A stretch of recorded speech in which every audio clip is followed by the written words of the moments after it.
Voilà, nous allons passer maintenant à notre deuxième table ronde. Je vais laisser le soin à Nathalie Deville de présenter nos invités.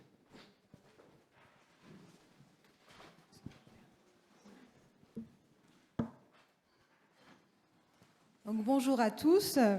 Donc là, nous sommes réunis donc, pour la deuxième table ronde, dont le titre, je rappelle, le titre « Comment nos convictions religieuses et laïques nous appellent à construire un monde plus fraternel ». Alors oui, effectivement, les différences entre convictions religieuses et laïques peuvent faire peur. Elles peuvent conduire parfois à de l'affrontement ou à de l'ignorance. Mais au contraire, elles peuvent être aussi un levier de fraternité quand on reconnaît ces différences et quand, à partir de ces différences, on peut découvrir la richesse de l'autre. Et aussi quand les différentes convictions promeuvent des valeurs communes. Donc ce peut être l'écologie ou l'accueil de l'étranger. Alors, deux témoins nous partageront leur expérience. Ils évoqueront comment la confrontation avec les différences a amené des changements pour eux, et ils témoigneront aussi de la façon dont leurs convictions les invitent à construire une fraternité. Voilà. Donc, Françoise, qui s'intéresse au sort des jeunes migrants dans le secteur de Mulhouse, voilà, nous parlera de l'accueil d'un jeune migrant chez elle. Et Gabi interviendra en tant que coordinatrice d'un projet auprès d'élèves de 9 à 11 ans, ce projet ayant pour objectif la construction d'un vivre ensemble dans le respect des différences. Voilà. Et puis nous avions aussi invité Ibrahim Fenzaoui, mais qui nous a fait faux bond hier soir. Alors on va faire avec cet aléa. Mais nous avions invité Ibrahim car il est responsable local du mouvement Coexister à Strasbourg, du groupe de Strasbourg. Et il nous paraissait intéressant donc d'avoir un membre de Coexister, puisque ce mouvement s'adresse à des jeunes de 15 à 35 ans, que c'est un mouvement interconvictionnel, hein, où il y a des membres catholiques, protestants, musulmans, juifs ou des personnes sans religion. Et ils construisent des projets ensemble. Donc le fait qu'ils fassent des choses ensemble et que ça ne repose pas que sur du discours, ça nous paraissait intéressant. Voilà. Donc les intervenants interviendront à 3 reprises autour de 3 questions. Donc, je vais rappeler les questions. Donc, comment la fraternité se construit-elle avec les différences? Première question. Deuxième question, quel déplacement la rencontre des différences a-t-elle provoqué en vous et chez les personnes impliquées? Et comment vos convictions religieuses vous appellent à construire un monde plus solidaire? Alors Françoise, donc tu es membre de l'ACI. Tu habites Mulhouse, où tu vis seule, et tu es maman de 3 filles qui sont aujourd'hui jeunes adultes. Et tu es retraitée depuis plusieurs années. Tu travaillais dans la réinsertion professionnelle. Donc, depuis ta retraite, tu t'intéresses aux sœurs des jeunes migrants qui vivent dans le secteur de Mulhouse. Et par l'intermédiaire de tes filles, tu as accueilli chez toi un jeune Guinéen de 17 ans, Mamadou Doué, pour lui éviter d'être à la rue. Tu l'as hébergé, tu l'as accompagné dans ses démarches et soutenu dans sa scolarité. De là est né un attachement réciproque qui fait qu'il est devenu officiellement, il y a un peu plus d'1 an, ton fils adoptif. Donc Françoise, peux-tu nous exprimer comment tu vis la fraternité avec Mamadou?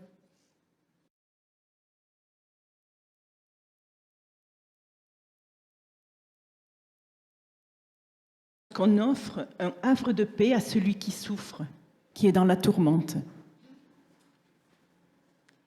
J'ai accueilli chez moi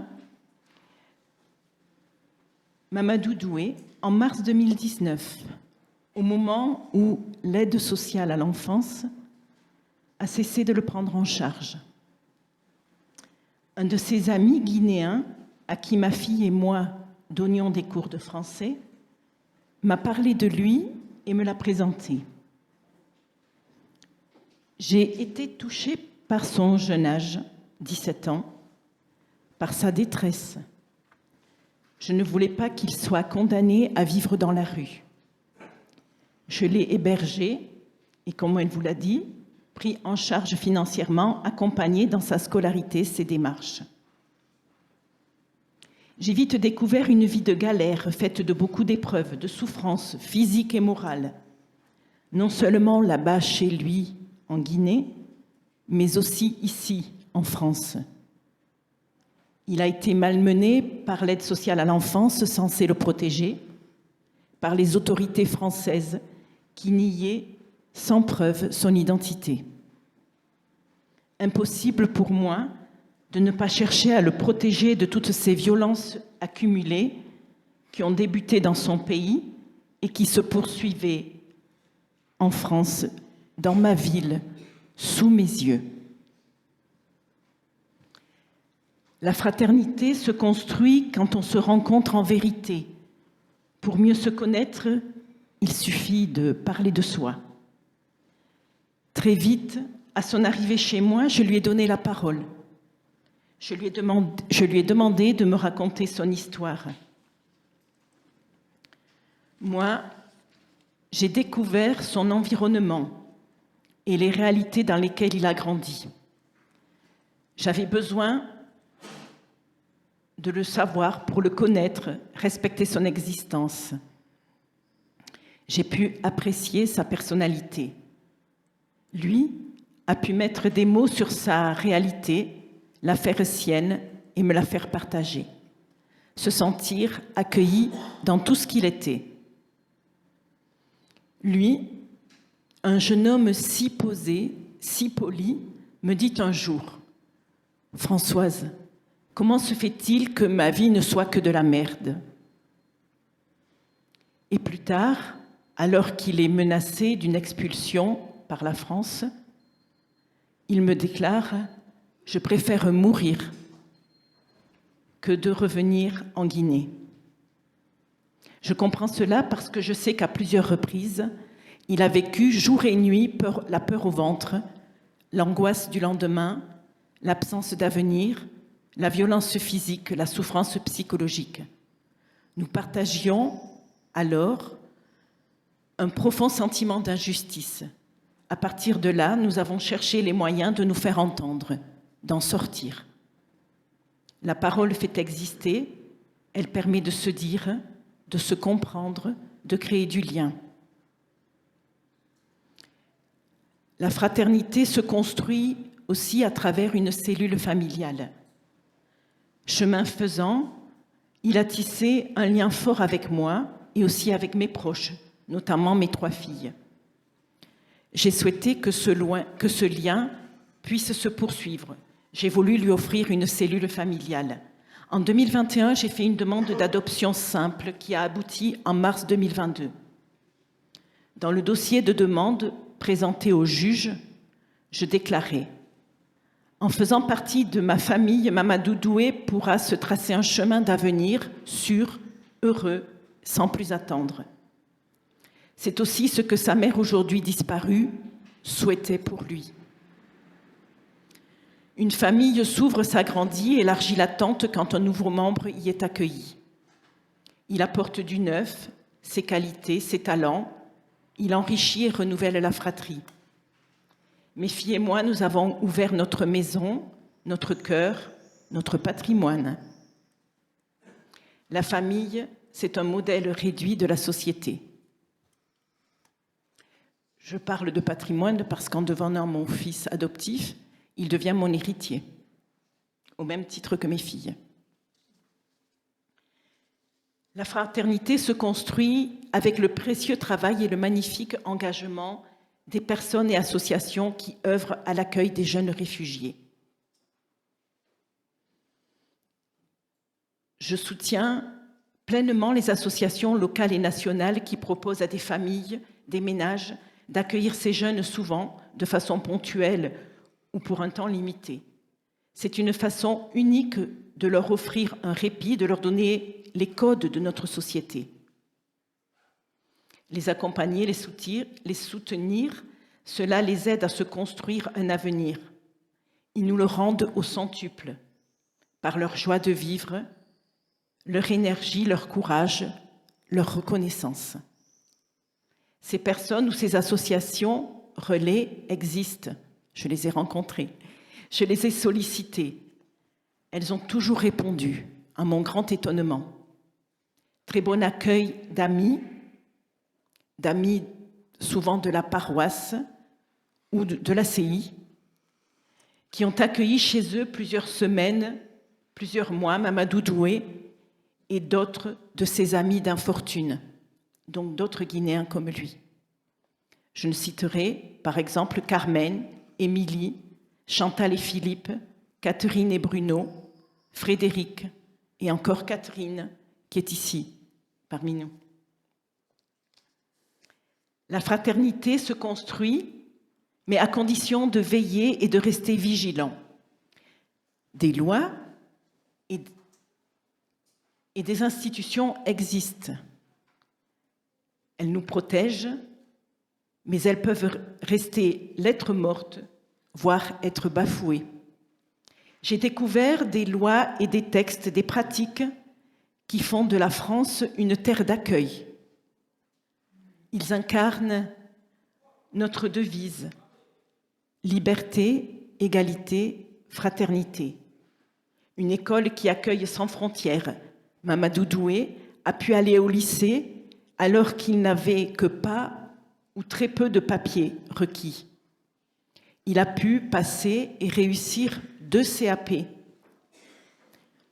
Alors que, quand il est arrivé en 2019, il ne parlait pas... En 2018, moi je l'ai connu en 2019, mais il est arrivé en 2018. Il ne parlait pas un mot de français, il ne savait pas lire et il ne savait pas écrire. Parce qu'il parlait le dialecte de son pays. Enfin, un des dialectes. Parce qu'entre Guinéens non plus, s'ils ne sont pas allés à l'école, ils ne peuvent pas se comprendre parce qu'ils n'ont pas le même dialecte.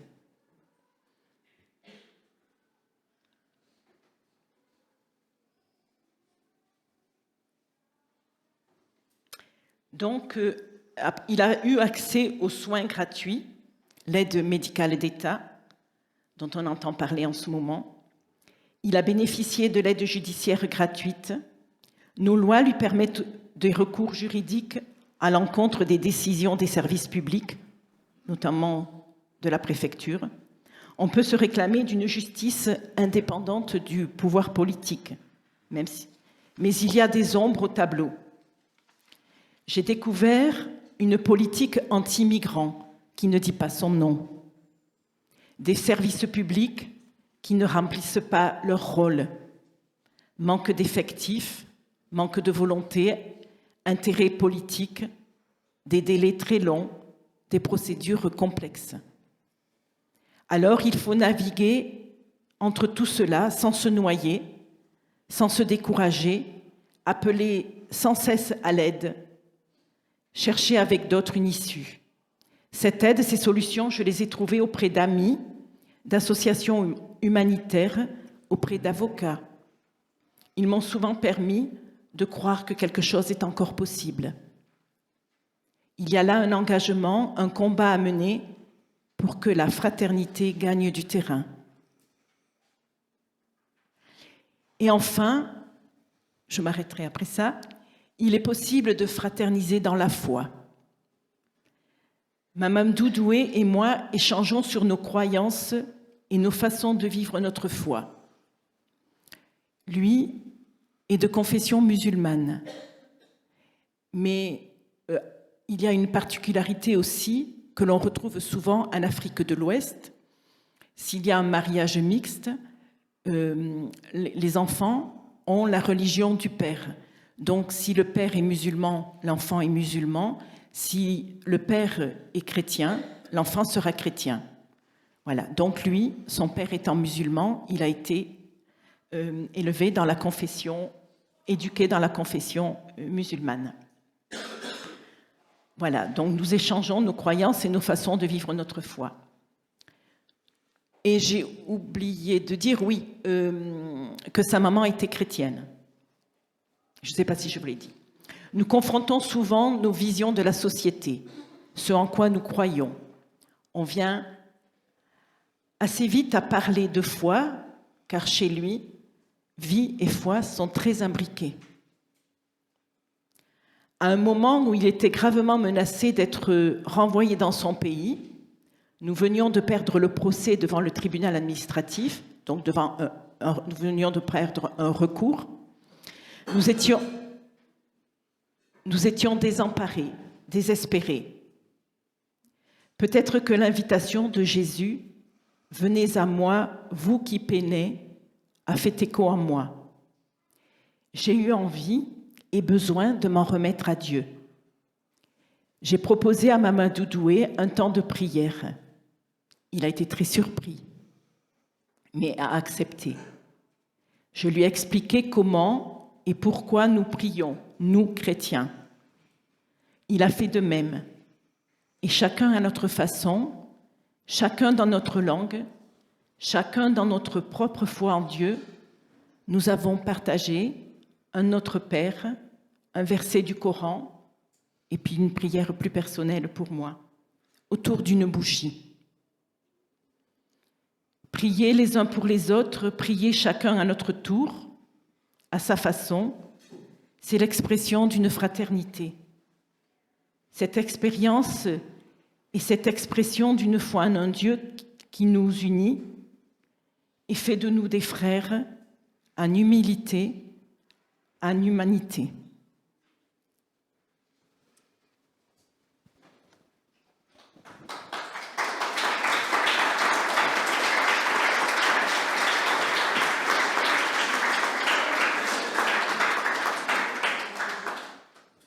Merci Françoise pour ce témoignage touchant.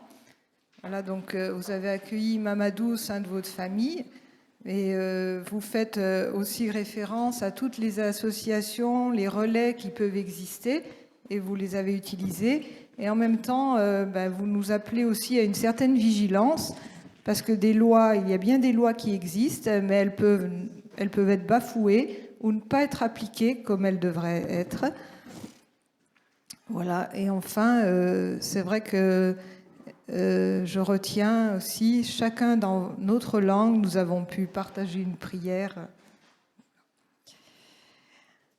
Alors, je me tourne maintenant vers Gabi. Donc, Gabi, tu es membre de la CI et depuis 2004, tu coordonnes un projet de l'association Passage. Ce projet consiste à intervenir en lien avec la ville de Bischheim et l'éducation nationale. Donc, tu interviens auprès des enfants de cours moyens pour leur faire découvrir différentes religions et favoriser la construction d'un vivre ensemble dans le respect des différences.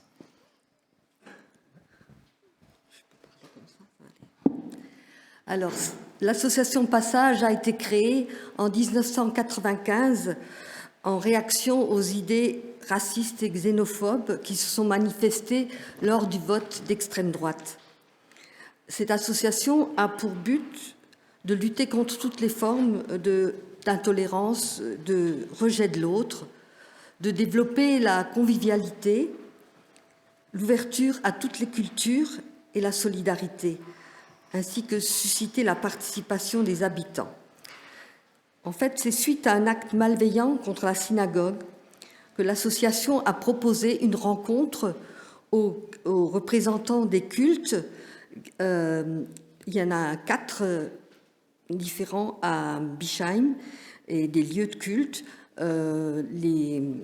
catholiques, protestants, juifs et musulmans. Et donc cette rencontre a abouti à une soirée interreligieuse en 2002.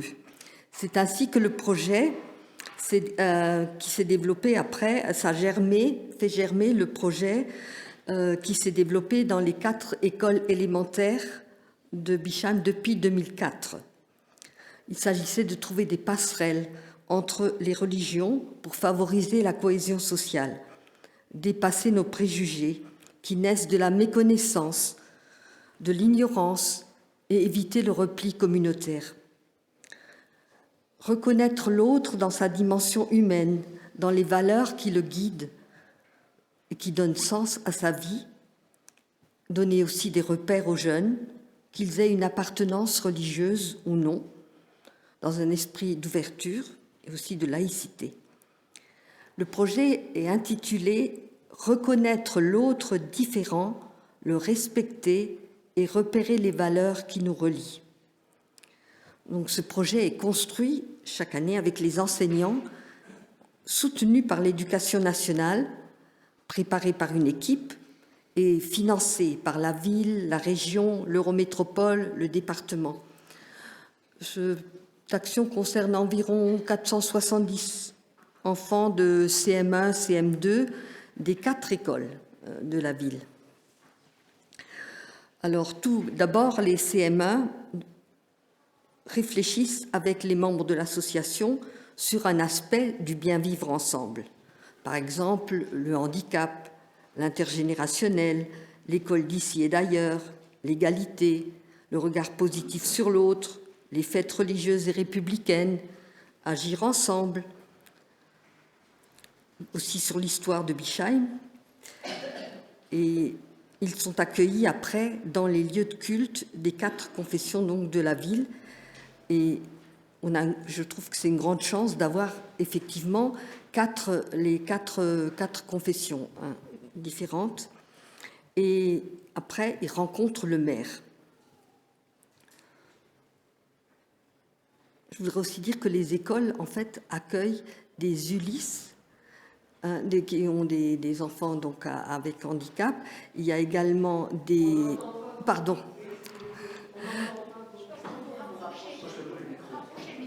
Ah, pardon, merci. Dans les écoles de la ville, ils accueillent donc des enfants, on intègre des Ulysse, donc les enfants handicap, des enfants allophones, donc qui sont primo-arrivants en France. Et depuis l'année dernière, également, dans une des écoles, il y a des enfants du voyage.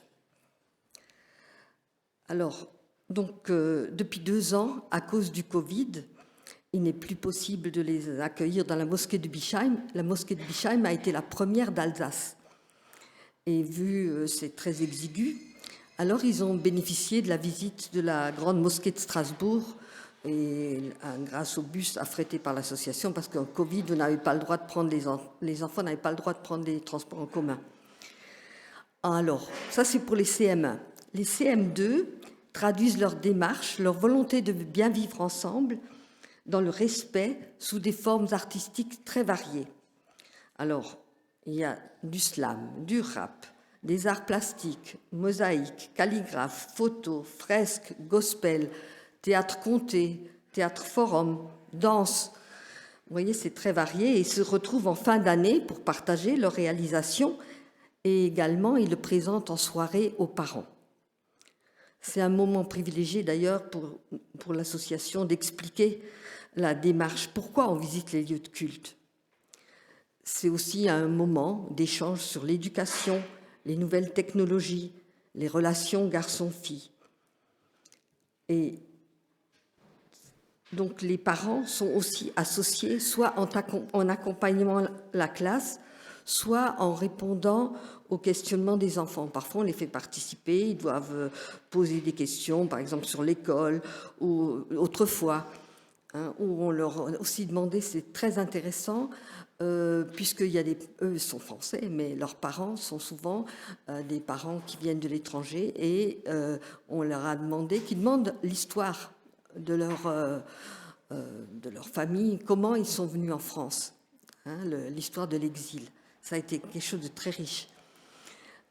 Nous demandons à la fin... Alors, je continue les dépassements après, oui.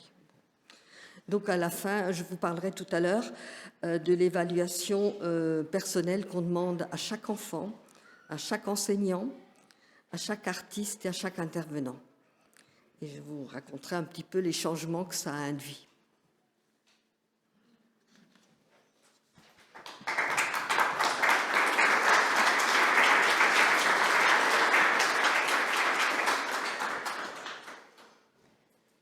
Oui, donc un des premiers rôles de l'école, c'est quand même le vivre ensemble. Et donc là, en plus, dans cette école, vous dites qu'elle est ouverte, puisqu'il y a des gens du voyage, il y a des enfants allophones, il y a les classes Ulysse. Donc c'est vrai que les enfants, ils peuvent avoir beaucoup de préjugés par rapport à l'autre enfant qui est différent, hein, d'où la pertinence de cette association qui intervient auprès d'eux. Voilà, donc ça dépasse largement les différences religieuses, mais les différences de conviction font bien partie. Voilà, et puis vous soulignez aussi que c'est un projet porté par plusieurs, hein, puisque par l'éducation nationale également. Et c'est bien aussi que les parents soient associés à ce projet.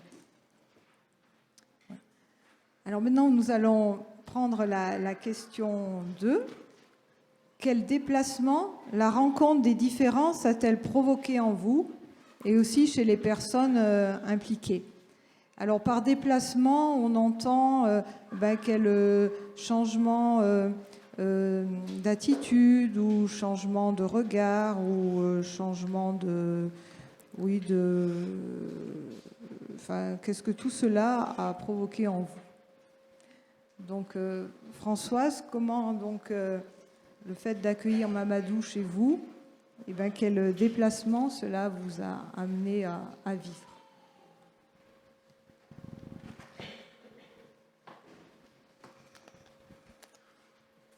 Alors moi, je parlerai de changement de regard. Pour Mamadou comme pour moi-même, à travers la découverte de nos deux mondes respectifs. Donc j'en ai repéré quelques-uns, relevé quelques-uns. Voilà. Il faut que je recommence tout? Donc, changement de regard. Donc, sans vouloir interpréter, je parlerai pour lui parce que, en tant que témoin de ce qu'il a vécu. Hein. Donc, c'est un regard que j'ai sur lui à propos de ce qu'on a vécu ensemble. Donc, pour lui, oser dire son histoire, être reconnu sans nier ses souffrances, ça a été une nouvelle expérience. Dans sa culture, un enfant ne parle pas de lui, ne se mêle pas de la vie des adultes. Il doit se montrer docile, soumis, sous couvert de respect. Il y a une mouche qui m'embête.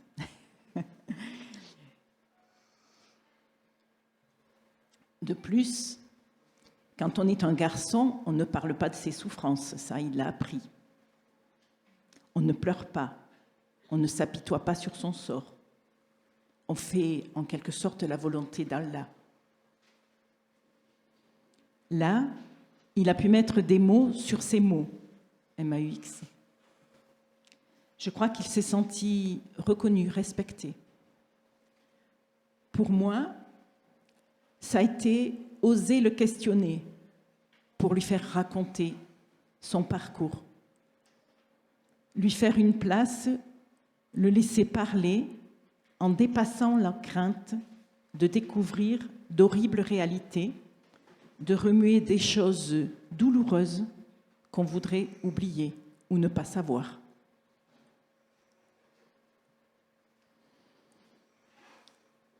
Autre changement de regard, ça concerne le statut des enfants. Il découvre que les enfants sont des personnes à part entière, aussi respectables que les adultes.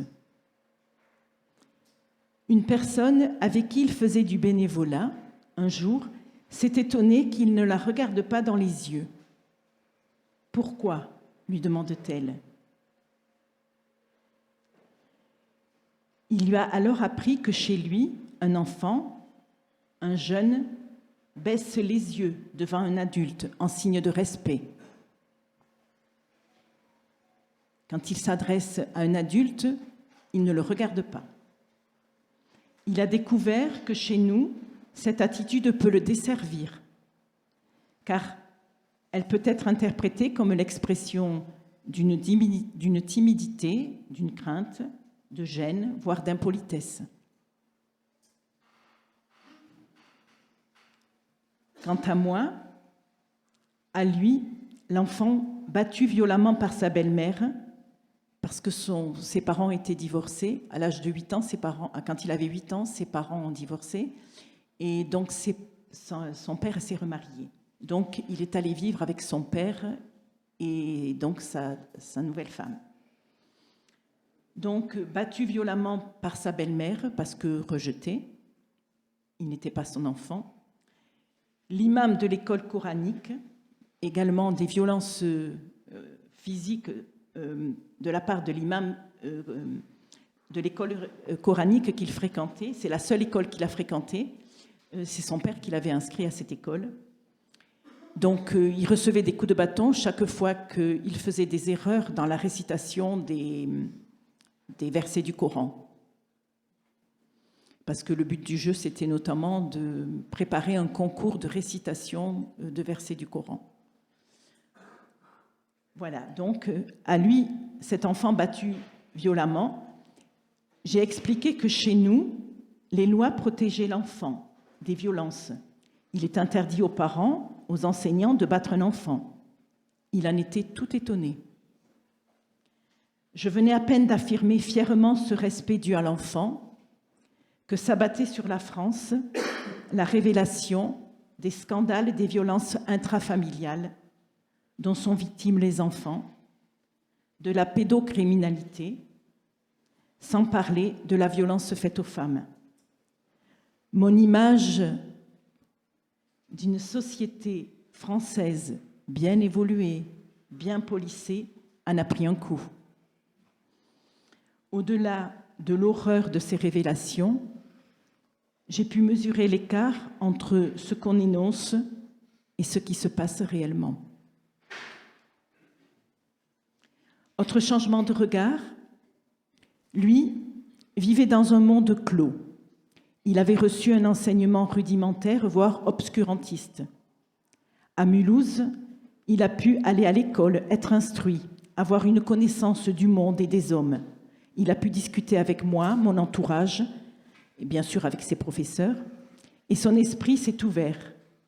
Il découvre que le monde est beaucoup plus complexe que ce qu'il croyait ou qu'on lui a laissé croire. Pour moi, ça a été le changement d'accepter qu'il lui faille du temps pour comprendre et intégrer, digérer ce que je lui expliquais et tenter de lui faire comprendre. Mais il me pose des questions auxquelles je ne sais pas toujours répondre. Alors on cherche les réponses ensemble, dans les livres, sur Internet. Lui bascule dans un autre monde dont il n'a pas les codes et ignore les principes. Grâce au lycée, aux infos télévisées, nos discussions, il découvre par exemple la Convention européenne des droits de l'homme, les grands principes républicains. Ce qui le marque le plus, c'est la liberté de penser et de croire.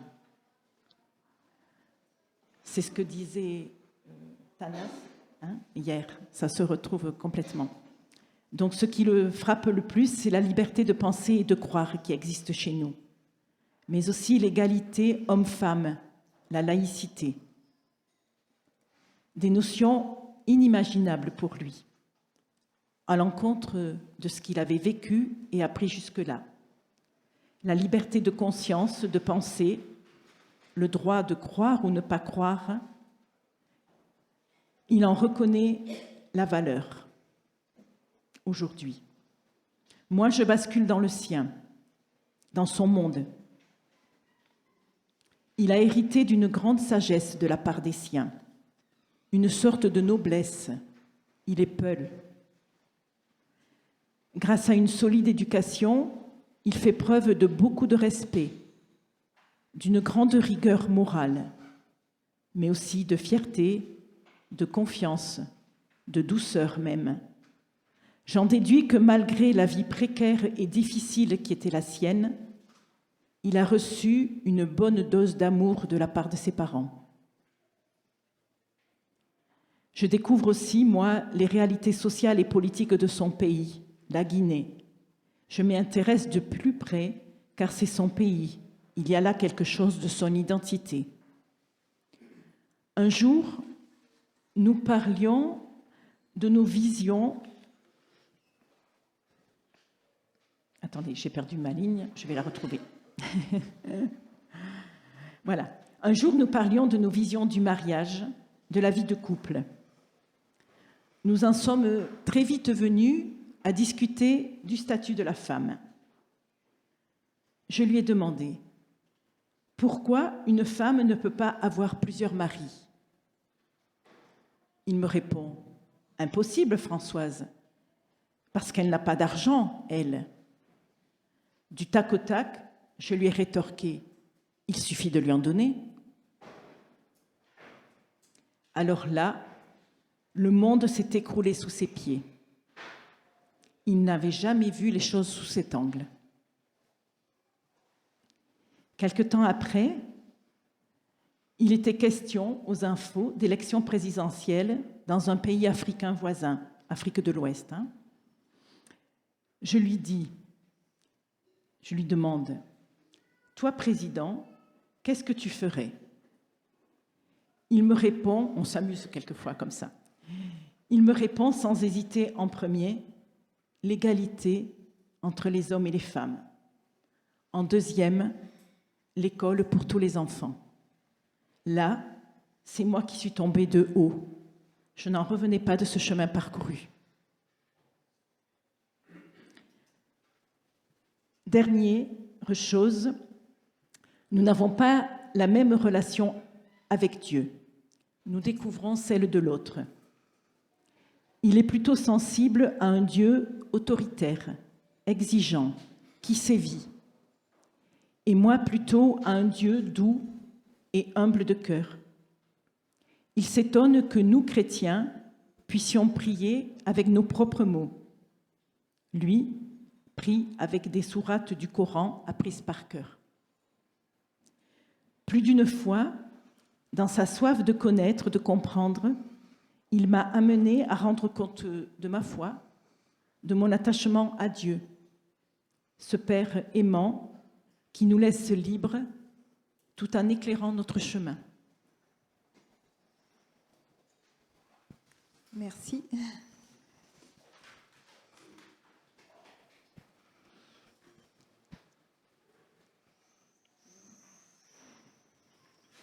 Donc c'est vrai que dans tout ce partage, on voit que il faut beaucoup de temps pour se connaître, pour avoir le temps de partager, mieux comprendre l'autre. On voit que les différences de culture peuvent amener des incompréhensions si on ne les si on ne prend pas le temps de les comprendre. Voilà, et c'est quand même fort qu'il puisse dire que s'il était président, il œuvrerait pour l'égalité entre les hommes et les femmes et l'école pour tous les enfants. Donc, c'est un certain déplacement pour lui. Donc, Gabi, donc, à travers le projet que tu as mené, donc quel déplacement tu as pu vivre ou quel déplacement tu as pu observer chez les différents acteurs du projet, les enfants, les parents, les enseignants et autres? Je vous ai dit tout à l'heure que chaque année, nous demandons une évaluation personnelle aux différents partenaires, tous ceux qui ont mené le projet.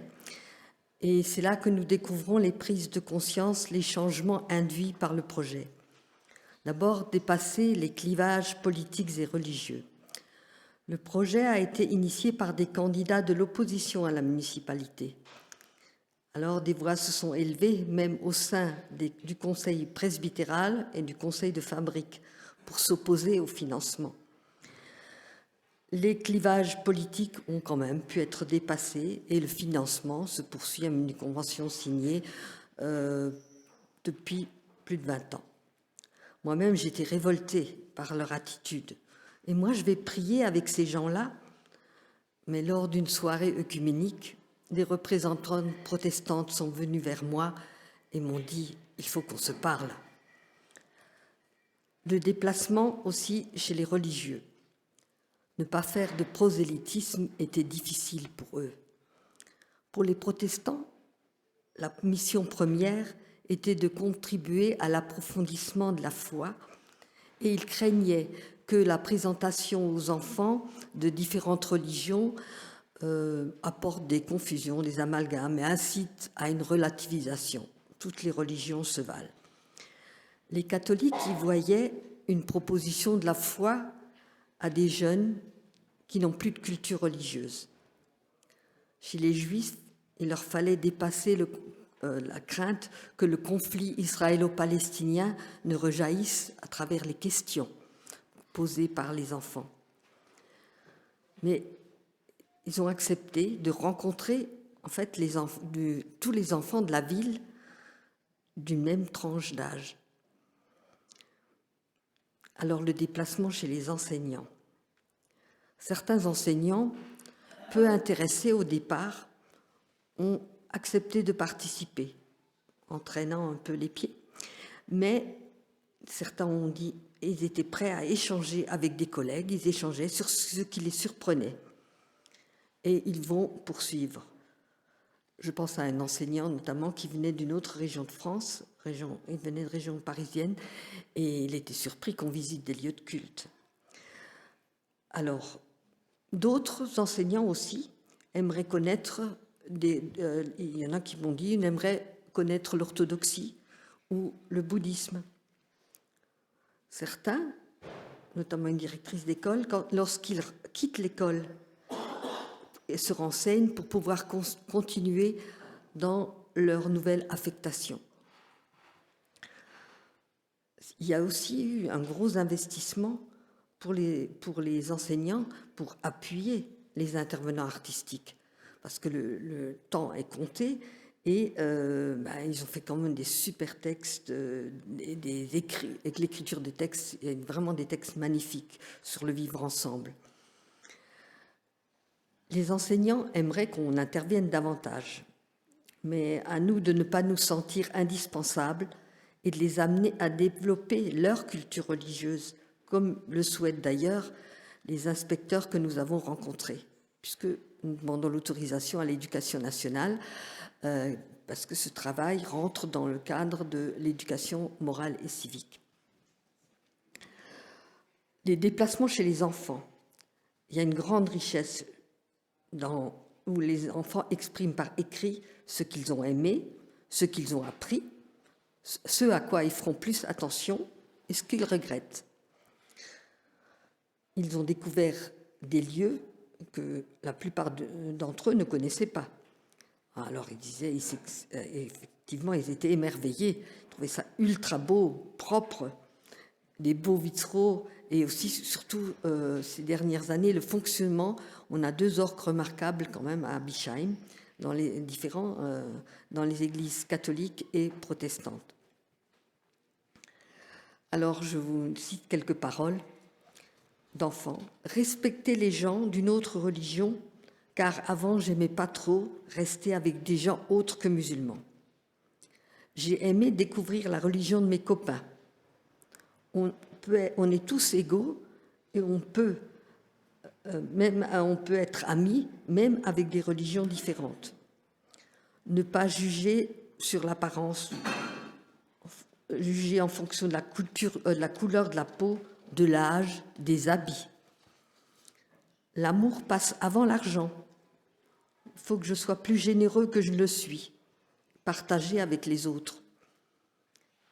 Apprendre à s'écouter. Ça, ils l'apprennent surtout pour les questions artistiques. Ne pas écarter ceux qui sont différents. Pardonner à ceux qui ne sont pas gentils avec moi. Ils ont découvert aussi le travail du maire avec une équipe. Il y en a un qui a écrit « Dur, dur le métier du maire. Je croyais que c'était un fainéant. » Et Ils ont découvert aussi qu'il faut respecter l'environnement, ne pas jeter les déchets n'importe où, ne pas casser les choses de l'école, respecter les règles. L'année dernière, ils ont souligné qu'on pouvait faire la fête de façon différente. Aussi, pour connaître les autres, pour sauver des personnes en dépression. Ils ont écrit comme ça.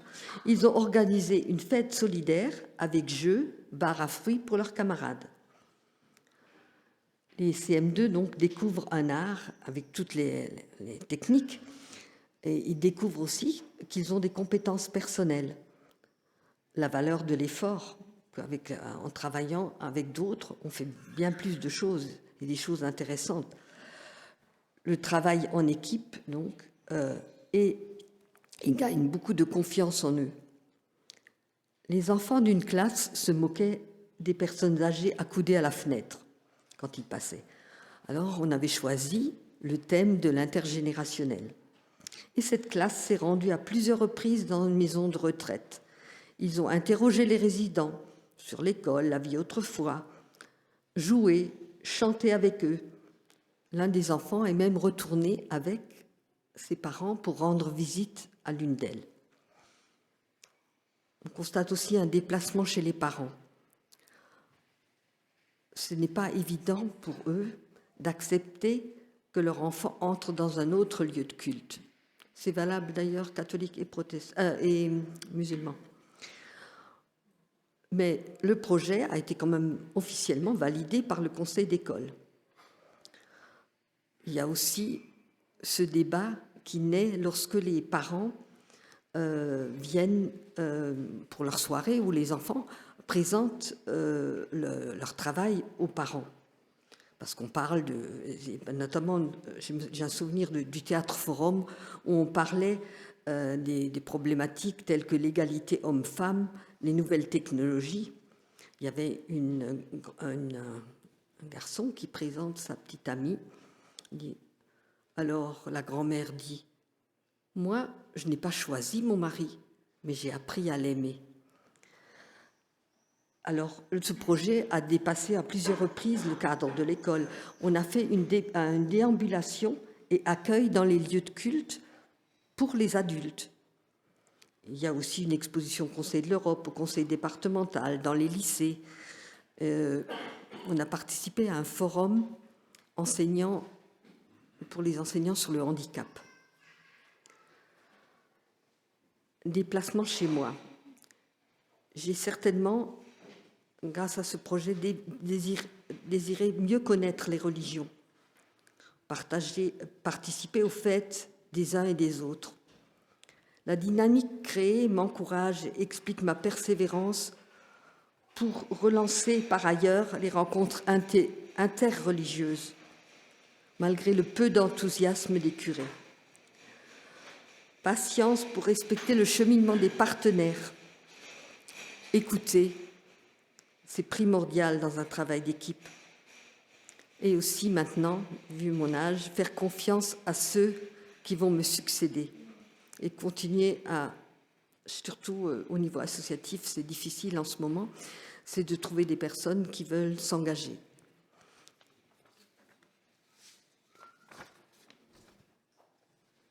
Alors, merci Gabi. Donc, ce que je souligne, c'est que ce que les enfants perçoivent, enfin, ça ne reste pas que des mots, mais ils se mettent à l'action parce que quand même, organiser une fête solidaire, c'est quand même pas rien. Et puis, c'est vrai que passer aussi de se moquer des personnes âgées accoudées à la fenêtre à aller les rencontrer et puis bon, jouer, chanter avec eux, bon, ben ça, c'est... À travers ça, ils apprennent beaucoup. Voilà, et ils apprennent aussi en travaillant en équipe, ça les amène plus loin. Et c'est aussi ce que toi tu soulignes, Gabi, qu'il faut quand même être patient pour respecter le cheminement des partenaires dans un travail en équipe. Alors pour notre troisième et dernière question, c'est comment nos convictions religieuses nous appellent à construire un monde plus solidaire. Oui, Françoise, à travers tout ce que tu as fait pour Mamadou, voilà comment tes convictions, ta foi t'a invité à le faire. Comment tu peux relire ça?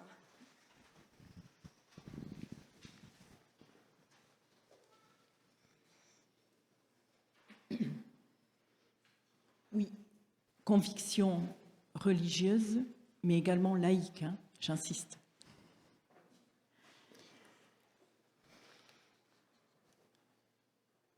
Alors, ce qui me motive, ce qui a motivé l'adoption de Mamadou Doué. Avec le temps, notre relation a pris une forme d'attachement familial. Il m'a, à plusieurs reprises, dit que je me comportais avec lui comme le faisait sa maman. Et il a raison. Je veille sur lui comme je veille sur mes 3 autres enfants, même si elles sont adultes. Ma fille Clotilde lui a dit un jour qu'il faisait partie de notre famille. Mes 3 filles ont acquiescé cette adoption. Je leur ai bien sûr demandé leur avis avant de prendre une décision définitive.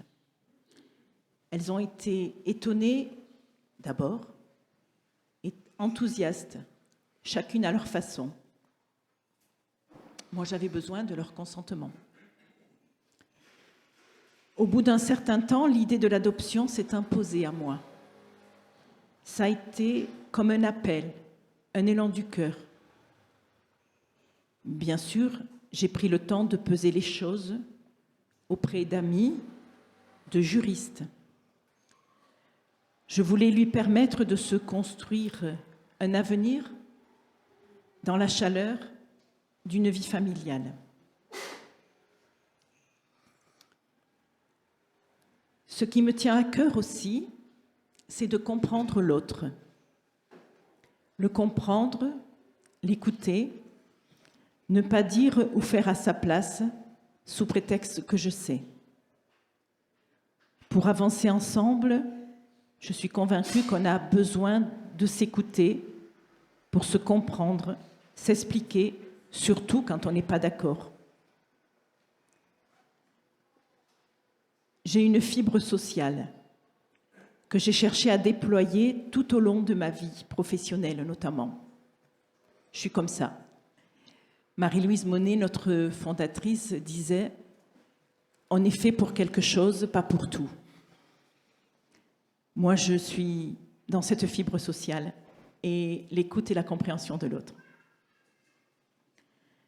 Je soutiens depuis des années des associations qui donnent la parole et une place à ceux qui n'en ont pas. Pour n'en citer que quelques-unes, mais je leur suis fidèle depuis des années, ATD Quart Monde, le CCFD Terre Solidaire et plus récemment Amnesty International et SOS Méditerranée. Avec elles, j'affirme qu'un autre monde est possible. Je souhaite aussi que Mamadou Doué puisse se nourrir de 2 cultures, celle qu'il a reçue là-bas et celle qu'il découvre ici. Je ne veux pas qu'il ait à choisir entre les 2, qu'il puisse les jauger et retenir le meilleur. Je lui demande souvent « Et chez vous, comment ça se passe? Comment faites-vous à propos des coutumes, des relations intrafamiliales ?» Sa sobriété heureuse me rejoint et m'inspire. Sa vie est faite d'une certaine frugalité, d'une certaine noblesse de sentiments qui, je le devine, lui vient de sa communauté. Il n'est pas grisé par la société de consommation à laquelle il a accès aujourd'hui en France. Et ça me plaît beaucoup. Ce qui me tient à cœur aussi, c'est de défendre le droit des enfants, leur existence, leur dignité. Chez nous, comme chez eux, Ces droits sont souvent bafoués. Je suis aussi sensible à une démarche collective, persuadée qu'à plusieurs, on est plus fort. À partir du moment où j'ai accueilli Mamadou Doué chez moi, je n'ai cessé de demander conseil, aide, pour me sentir soutenue, chercher la meilleure solution. Certains jours, j'ai le sentiment d'avoir remué ciel et terre pour obtenir justice en quête de vérité.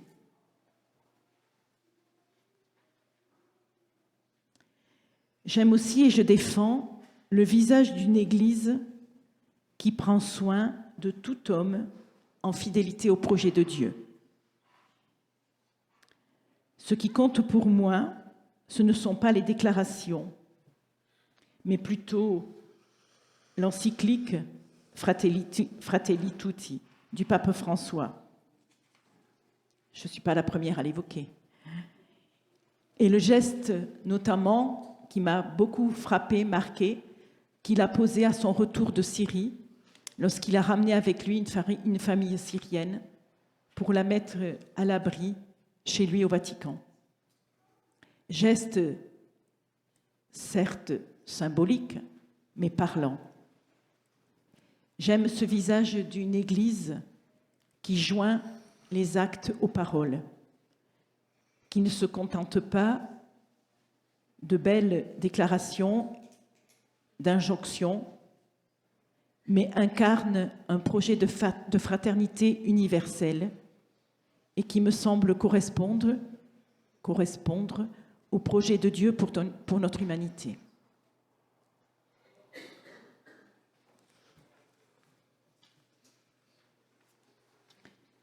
J'aime bien cette parole du pape François. Les pauvres sont le trésor de l'humanité. Les pauvres sont le trésor de l'Église.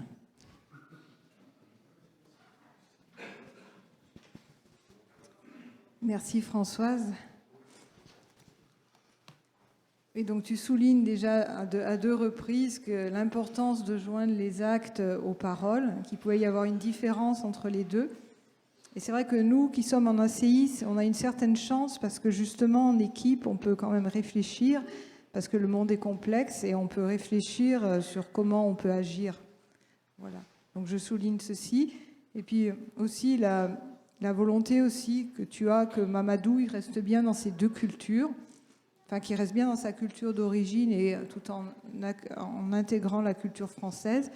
Et c'est vrai, tu dis, il vit la sobriété heureuse, une certaine frugalité. Il n'est pas grisé par la société de consommation. Et ça, c'est vrai qu'avec Laudato Si, c'est quelque chose que le pape nous enseigne peut-être. Voilà. C'est vrai qu'on peut, avec moins de consommation, on peut vivre en étant plus heureux et en respectant davantage la planète. Donc j'ai envie de souligner ceci. Alors Gabi, donc à travers ton projet, comment tes convictions, donc religieuses ou laïques, t'ont soutenu ou t'ont permis d'aller de l'avant? Les membres de l'association qui travaillent au projet sont très différents. Ils n'ont pas forcément d'appartenance religieuse ou sont de confessions différentes, vivent dans des couples de même sexe ou mixtes sur le plan religieux. Il y a même des membres de l'ACI. Mais ils sont animés par la même conviction. Bien vivre ensemble est possible malgré nos différences et bien vivre ensemble est une richesse grâce à nos différences. Nous avons à être des citoyens responsables du bien commun, du bien vivre ensemble qui est à construire tous les jours. Les artistes l'ont exprimé de belle manière. Comment avancer avec des jeunes vers plus d'humanité ? Je vais vous citer le texte d'une plasticienne. Vous avez présenté vos camarades de classe sous leur meilleur jour en mettant leurs qualités en valeur. Selon les moments, laissez-vous aider ou aider quand vous le pouvez. Oubliez ce qui vous divise, retenez ce qui vous rapproche. Rappelez-vous l'histoire des frigos vides ou des voisins qui mettent ce qu'ils ont en commun.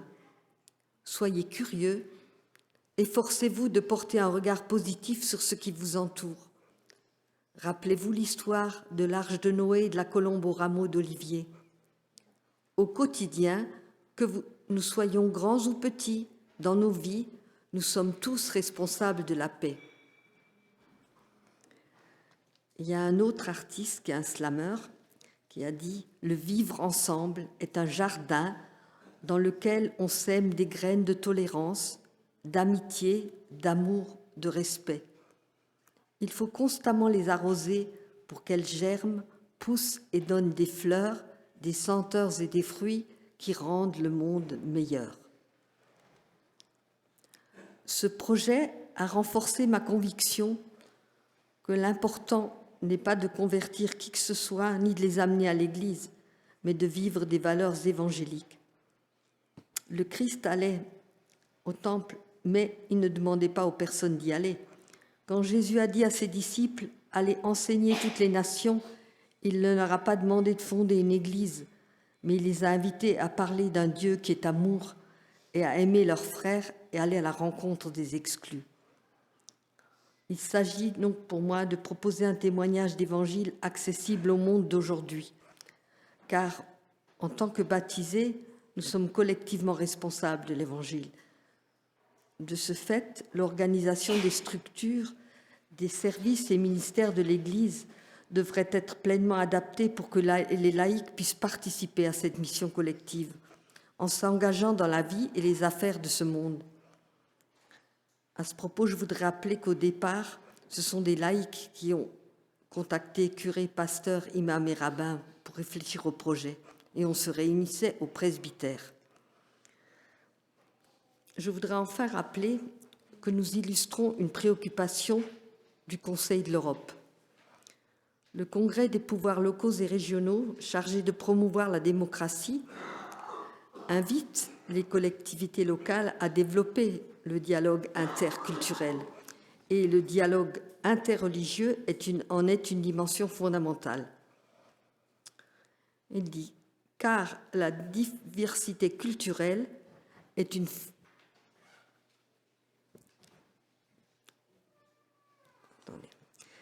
des valeurs fondamentales à partager et à consolider, parce qu'elle appelle la reconnaissance de l'altérité et qui invite au dialogue.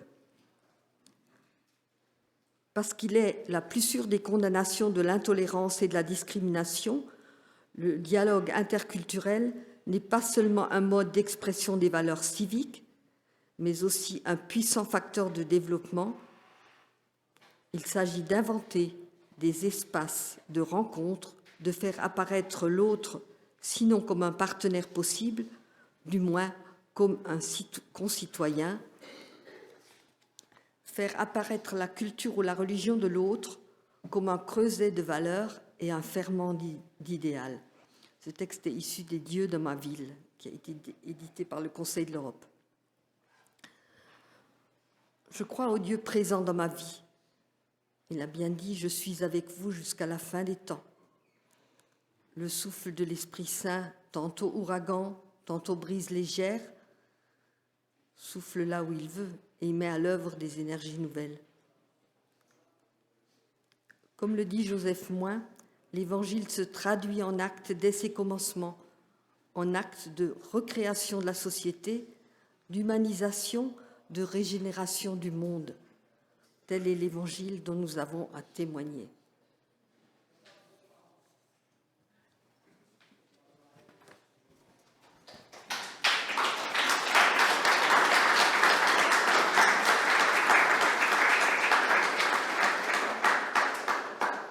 Alors, merci Gabi. Donc là, vous rappelez, oui, que ce qui est au cœur, c'est bien de construire la paix, en semant des graines de tolérance, d'amitié, d'amour, de respect et en les entretenant.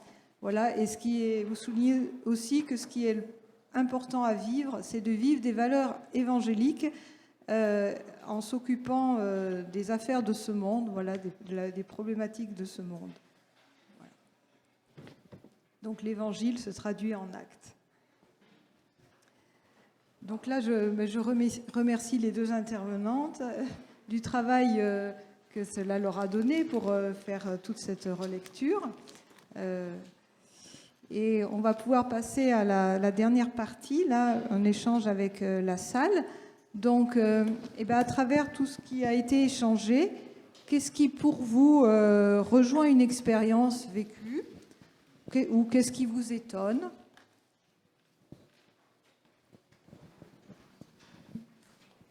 Oui, Hervé de Saint-Étienne. Oui, je suis admiratif de la façon dont Françoise a accueilli dans sa famille un étranger. Moi, j'en suis parfaitement incapable. Par contre, notre équipe d'ACI de FEUR a créé une association Solidarité Migrants de 60 personnes dans laquelle il y a toute l'équipe d'ACI, plus ensuite des gens, des amis qu'on connaît.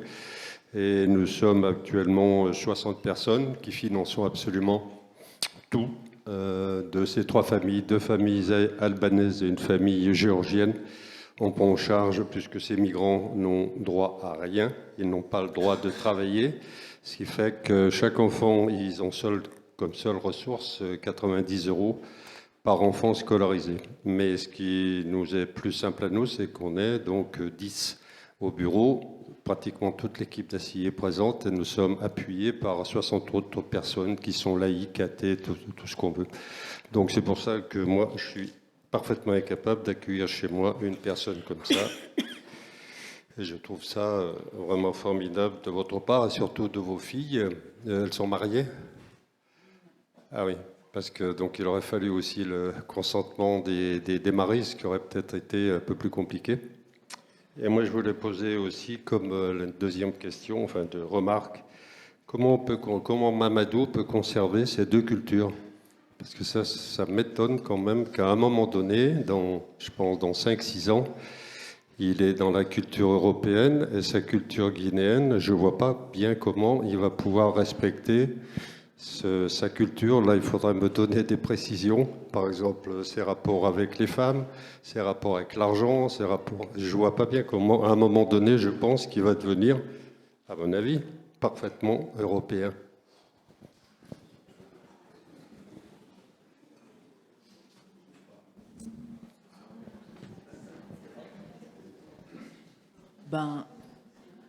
Moi, je pense que on reçoit par notre naissance une culture et que celle-ci nous marque pour la vie. Il fait sans arrêt référence à ce qu'il vivait avec son père, avec sa mère. Il a besoin de se retrouver avec des copains guinéens. Ils font des fêtes ensemble.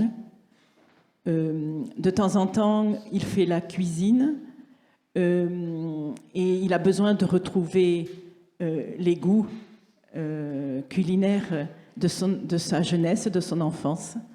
Donc lui, il n'avait pas dans son pays, les hommes ne font pas la cuisine, mais ce besoin de retrouver ce goût, il avait toujours vu sa belle-mère, il aidait sa belle-mère, il faisait un peu les corvées à la maison, donc il la voyait cuisiner, et il s'est mis à cuisiner parce qu'il a besoin de retrouver ce goût-là. Alors, il fait un peu attention quand on partage ce repas, il met un peu moins de piment pour moi. Bon, j'aime le piment, mais pas autant que lui. Voilà, qu'est-ce que je peux dire pour moi. Culinaire, je veux dire, c'est un type de culture. On reprend les traditions, c'est-à-dire comment il va vivre maintenant en France avec nous. Bien sûr, il conserve, il retrouve ses copains guinéens d'ailleurs. Et puis, c'est ça. C'est une autre culture dont je parle, c'est-à-dire oui. L'organisation de sa vie à l'intérieur du cadre français. Eh ben, mais dans la culture, c'est quelque chose qui nous fait vivre, qui nous plaît. Et si ça continue à nous faire vivre et à nous plaire, on l'entretient. Je comprends pas trop. Voilà. Je vais prendre peut-être une comparaison. Vous avez entendu que je n'ai pas tellement l'accent alsacien. Hein ? Voilà. Moi, je vis depuis 40 ans en Alsace, mais je suis une migrante. J'ai grandi et vécu à Toulouse. une autre région, une autre réalité. Mais moi, j'appartiens aujourd'hui à ces deux cultures. Je ne sais plus qui disait hier, quand moi je reviens dans ma famille à Toulouse, je suis l'Alsacienne. Je dis nous en Alsace. Et quand je suis ici, je dis nous à Toulouse. Vous voyez? Et ma culture, moi j'aime l'occitan, j'ai jamais pu apprendre l'alsacien, mais je défends l'alsacien. Voilà, il y a des traditions, des goûts, même culinaires, qu'on a envie de retrouver. Alors pour ce qui est, je sais pas quoi moi, de philosophie de vie, ben il va se débrouiller avec ça. Hein.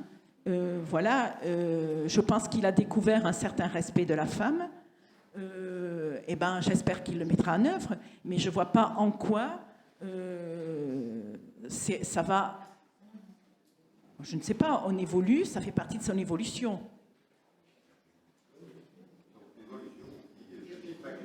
Non, mais non, parce que la culture n'est pas faite que de bien ou de mal.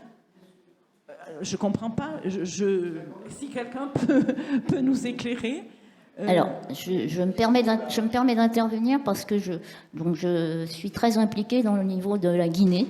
J'y vais régulièrement dans le cadre d'une ONG. Bon, enfin, c'est pour des non-voyants, mais j'ai donc des liens très forts avec ce pays, puisque la présidente de l'association dont je fais partie a fait un peu le même parcours que vous, mais d'une façon plus générale. Elle était aumônière de l'Université de Strasbourg et elle a accueilli pendant plusieurs années des étudiants qui venaient de tout pays d'Afrique. Alors après, elle s'est plus spécialisée dans la Guinée, mais elle les a accueillis chez eux. Elle s'est occupée de les insérer, de leur trouver un logement, de leur faire leurs papiers. Et je dois dire que maintenant, ce sont des gens, des adultes, qui sont soit restés en France, soit retournés en Guinée, et qui, comme vous le dites, ont su garder les deux cultures. Et ça, je l'ai vu à plusieurs reprises. Quand ils sont en France, ils savent s'adapter au milieu français, ils travaillent en France, mais quand ils repartent chez eux, eh bien, ils retrouvent leur culture, et ils savent très bien faire le lien entre les deux. Et je dois dire aussi que c'est un puissant soutien pour notre association, parce que ceux qui sont retournés au pays, ce sont des valeurs très sûres pour nous aider dans notre tâche scolaire plus particulièrement. Mais on peut vraiment leur faire confiance. Et ils témoignent à la présidente de cette association, Catherine, un dévouement, une fidélité qui est vraiment incroyable. Et je pense que tout ce qu'elle a fait pour eux c'est quelque chose d'ineffaçable dans leur mémoire et ils leur sont reconnaissants à 100%.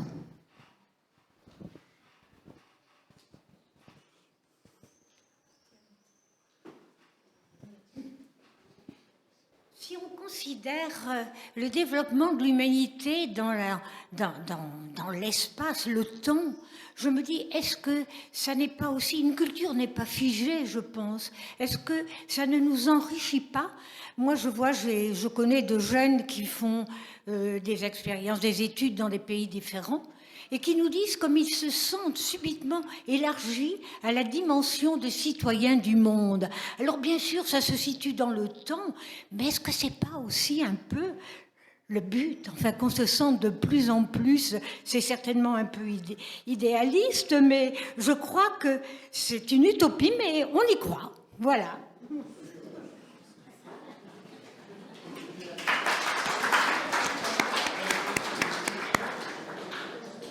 Je voudrais effectivement remercier Françoise et Gabi de leur témoignage précieux.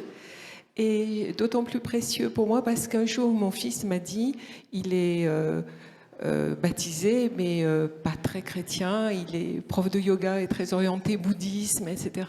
Et il me dit un jour, oui, mais enfin, quand même, la figure du Christ en croix, c'est quand même sinistre, quoi. Pourquoi est-ce que... Enfin, il interrogeait ça. J'ai été prise de court complètement, je ne savais pas quoi lui dire, donc ça m'a fait réfléchir. Et il me semble que j'ai un élément de réponse en vous entendant, parce que je suis sensible à la joie. que ça vous fait éprouver à l'une comme à l'autre et au bonheur finalement du lien avec un fils. C'est quand même quelque chose, quand on a eu 3 filles, d'avoir un fils, c'est quand même super. Et de ce type de lien très familial que Françoise, tu as su développer, moi je trouve ça tout à fait admirable, vraiment.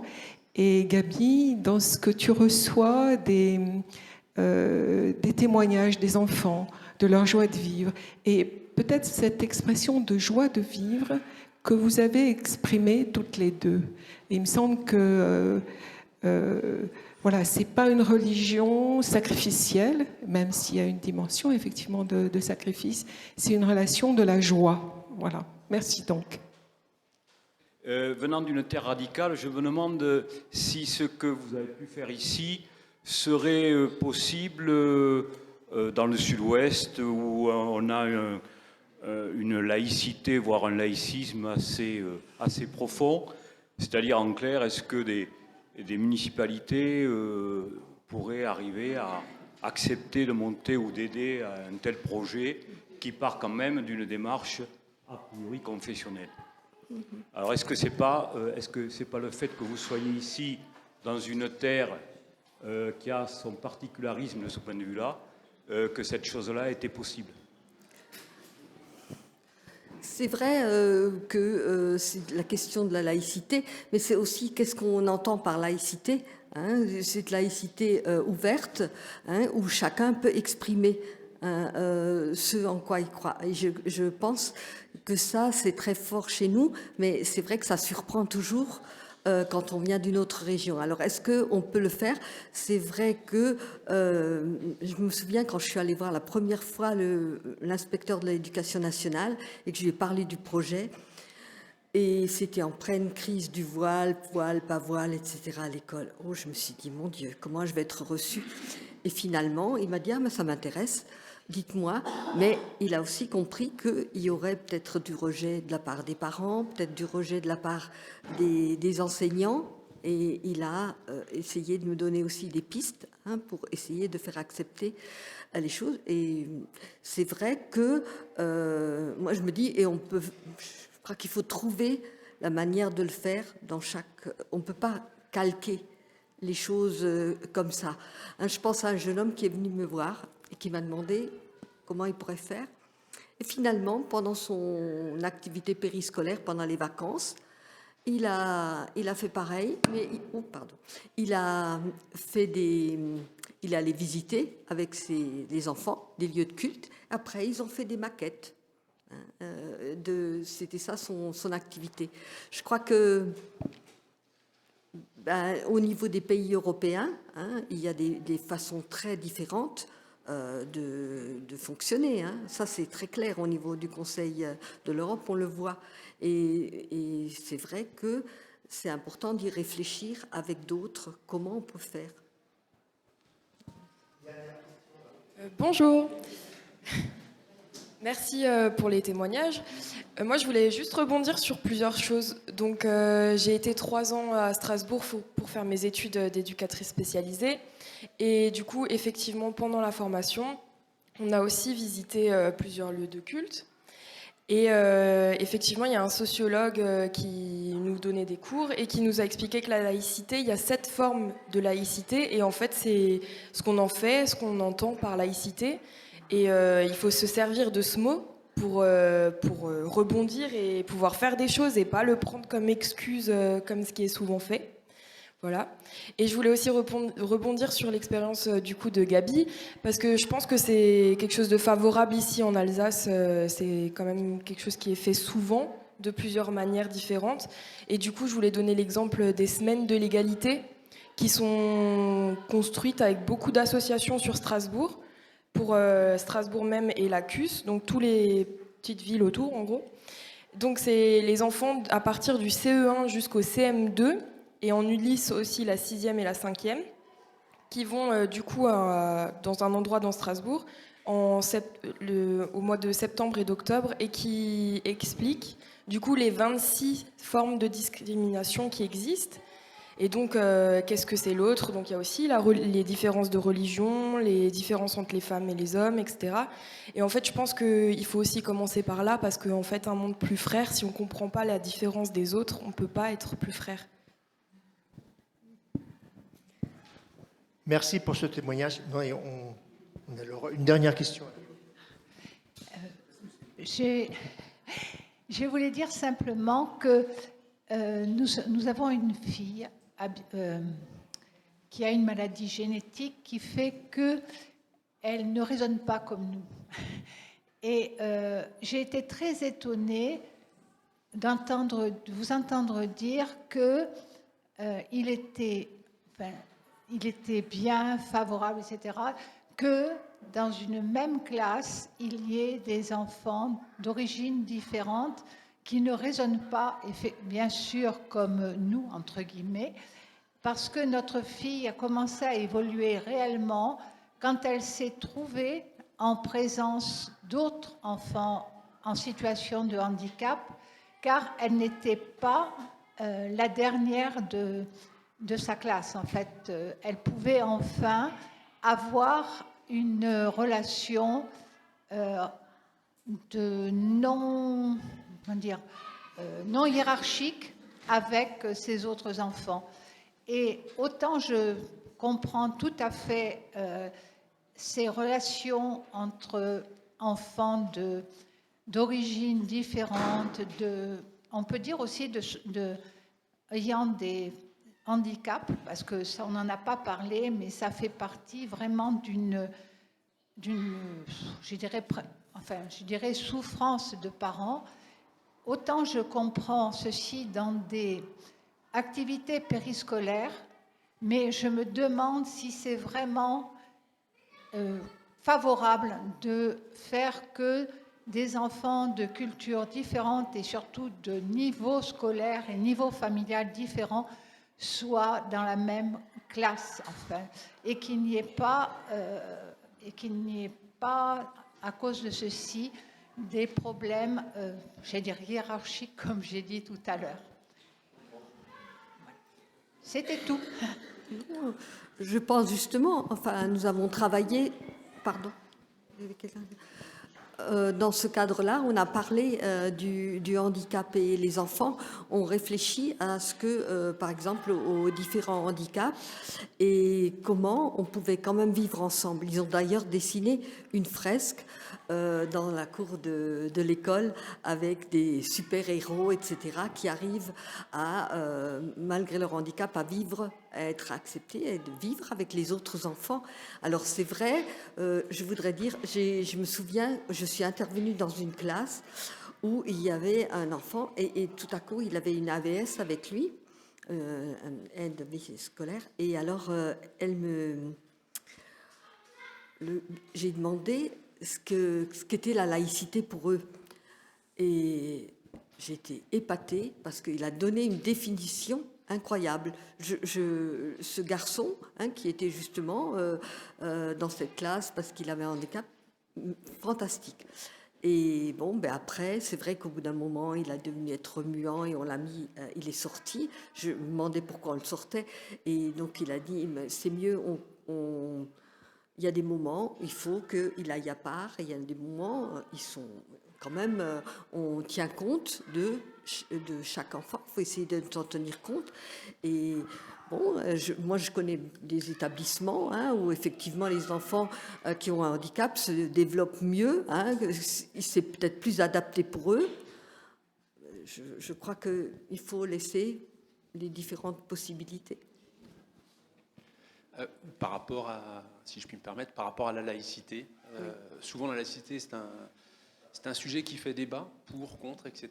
Et un jour, j'étais très agréablement surpris de la part du maire de Sarcelles, donc Sarcelles, forte mixité.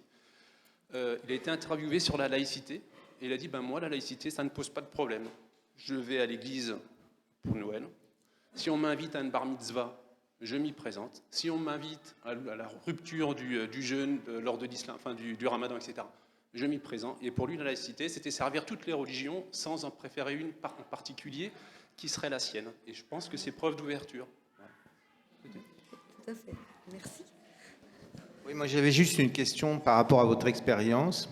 Qu'est-ce que vous retenez comme tronc commun aux différentes religions? C'est-à-dire, parce que c'est une autre manière aussi de traiter la question, on insiste toujours sur les différences, mais on peut aussi se dire qu'il y a des points communs. J'ai entendu Gabi qui parlait du pardon, par exemple. Je pense que c'est quelque chose qui est... C'est pas que les religions, mais c'est assez fort les religions. Ce qu'on vient de dire sur le handicap, c'est-à-dire l'attention à la fragilité, je pense aussi que ça fait partie du tronc commun. Et même la question des femmes, hein, parce qu'on voit qu'en Iran, le refus du voile, c'est une question politique et d'égalité entre les hommes et les femmes. C'est pas le refus de l'islam, hein, le fait que les femmes rejettent le voile en Iran. C'est une aspiration à une égalité.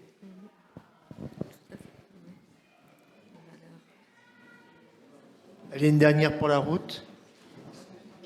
Moi, je voudrais, par rapport aux deux témoignages, mettre l'accent sur la parole donnée aux plus démunis. Les plus démunis étant les enfants et les plus pauvres. Et moi, je suis animatrice en périscolaire. Enfin, j'ai fait d'autres choses. Et moi, actuellement, je ne pratique pas du tout la même chose, de la même façon. Je ne pratique pas de la même façon qu'au début de ma carrière. Les enfants d'aujourd'hui, en maternelle, ont des réactions par rapport à leurs origines qui sont diverses et variées. Et il y a des enfants, par exemple, qui vont dire un mot en arabe, et un enfant va le reprendre en lui disant « Oh, il parle arabe ». Et quelle est l'attitude d'un animateur ou d'un enseignant face à ces différences des enfants de 5 ans? Parce que ça passe. Hein. Les enfants disent « Je ne fête pas Noël ». Oui, mais tu fêtes peut-être une autre fête, tu fêtes peut-être l'Aïd. Donc, au début de ma carrière, les questions de laïcité, je les prenais d'une façon frileuse, parce que je voulais respecter le cadre laïque. Et aujourd'hui, que je suis en mouvement et que je suis pratiquante, je me permets de border les choses avec plus en essayant de transmettre le respect des différences, tout en respectant le cadre, parce que je me sens tranquille avec ça. Voilà. Donc, tout ça pour dire que la parole donnée aux plus pauvres, aux plus petits, c'est dès le jeune âge. Il y a très longtemps, j'avais lu un livre qui s'appelait « Tout se joue avant 5 ans ». Il y a beaucoup de choses qui se jouent avant 5 ans. Et ça, on n'en est pas toujours conscient. Et puis, on se dit, finalement, s'occuper d'enfants, de maternelle, etc., que ça soit à l'école ou en centre de loisirs, peut-être qu'il n'y a pas besoin de gens trop formés. On n'est jamais trop formés pour s'occuper des petits. Merci. Bon, voilà, je vais passer le relais à Christian pour la suite. Je voulais quand même remercier Gabi et puis Françoise pour leur intervention et leur témoignage.